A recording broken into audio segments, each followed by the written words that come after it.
सजाकर सीनों में तूफान बसाकर जिस दिन हम मैदान में आएंगे,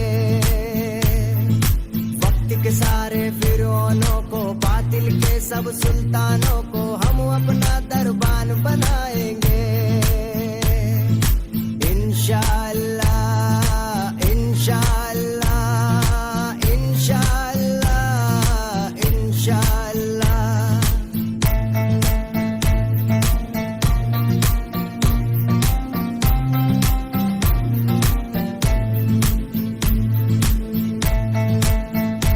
Flash later.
আমি একটা কথা বলি, উনার প্রসঙ্গ ছাড়া অন্য কথা বলুন, আমি পাত্তা দিই না, সময় নষ্ট করবো না, দ্বিতীয় কোশ্চেন করুন।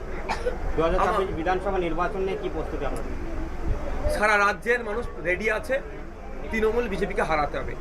এই তৃণমূল বিজেপি মিলে একদিকে সাম্প্রদায়িক শক্তি কি, অন্যদিকে ফ্যাসিস্ট, এরা এই দুই শক্তি মিলে পশ্চিমবাংলার মানুষকে পিছতে চাইছে।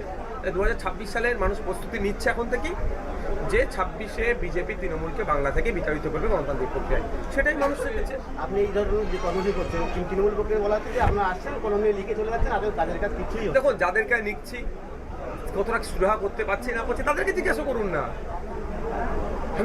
আমি মিথ্যার আশ্রয় একদম নেওয়ার পক্ষে নয়, আমি মিথ্যার আশ্রয় নিইনি।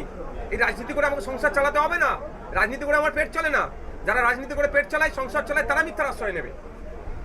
মানুষের অভাব, অভিযোগ, সুবিধার কথা আমাকে বলে, যেটা তৎক্ষণিক সমাধান করতে পারে আমি সমাধান করি, অন্যথা আমি নোট ডাউন করি কিভাবে সমাধান করা যাবে সেটা বলি। যেমন গতকালকে আমি আমার প্রাণগঞ্জ অঞ্চলে গিয়েছিলাম, একজন ব্যক্তির জমি জায়গার সমস্যা, তার নাম, ফোন নাম্বার লিখে তাকে একটা সিভিল ভালো লয়ার দিতে হবে যাতে সমস্যার সমাধান হয়। এটা লিখবো না আমি? এবার তাকে জিজ্ঞাসা করুন, এক সপ্তাহের মধ্যে তাকে আমি লয়ারের ব্যবস্থা করে দিয়েছি কি করিনি। যদি আমি না লয়ারের ব্যবস্থা করি তাহলে আমি তার নাম, ফোন নাম্বার নেওয়াটা আমার বৃথা হয়েছে। এটাই তো ব্যাপার। এই ধরনের অনেক অভিযোগ আছে, সেগুলো তৎক্ষণিক সমাধান করা যায় না, সেগুলো লিখবো না। ওনারা যদি না পেন ধরতে জানে, আমি কি করতে পারি? পেন ধরতে গিয়ে পেন ভেঙে ফেলবে, খাতায় লিখতে গিয়ে খাতা ছিঁড়ে ফেলবে, ওই জন্য পেন খাতা নিয়ে আসে না। আমি কি করতে পারি? না, আমি মিটিং মিছিল করছি কোথায়? আমরা তাহলে মিটিং শুরু করিনি, সাধারণ মানুষকে পরিষেবা দিচ্ছি। তাতে যদি ব্রেন খারাপ হয়ে যায় কি হবে? আমি তো বুথে বুথে যাচ্ছি, অল্প লোক নিয়ে প্রোগ্রাম করছি। বড় প্রোগ্রাম করলে তো তার মাথা কাজ করবে না। ভাঙড়ের তৃণমূলের বিভিন্ন সভা থেকে শওকত মোল্লা তিনি বারবার হুঁশিয়ারি দেন যে ভাঙড়ে একই জমি ছাড়বে না 2024 বিধানসভা।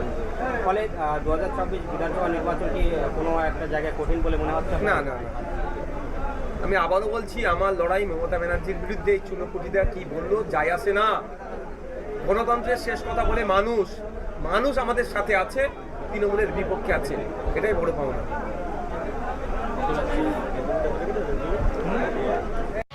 বাবুদেরকে যেতে দাও, গাড়িটা ছেড়ে দাও।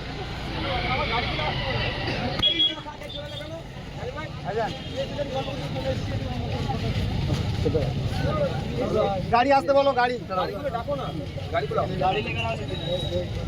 আমরা ওপার দিয়ে ঢুকে চলে যাবো তো।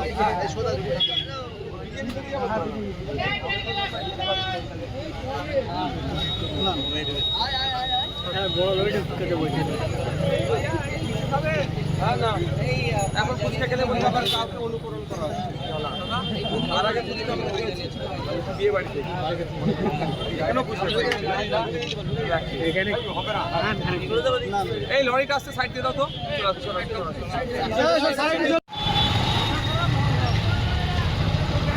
অনেকটা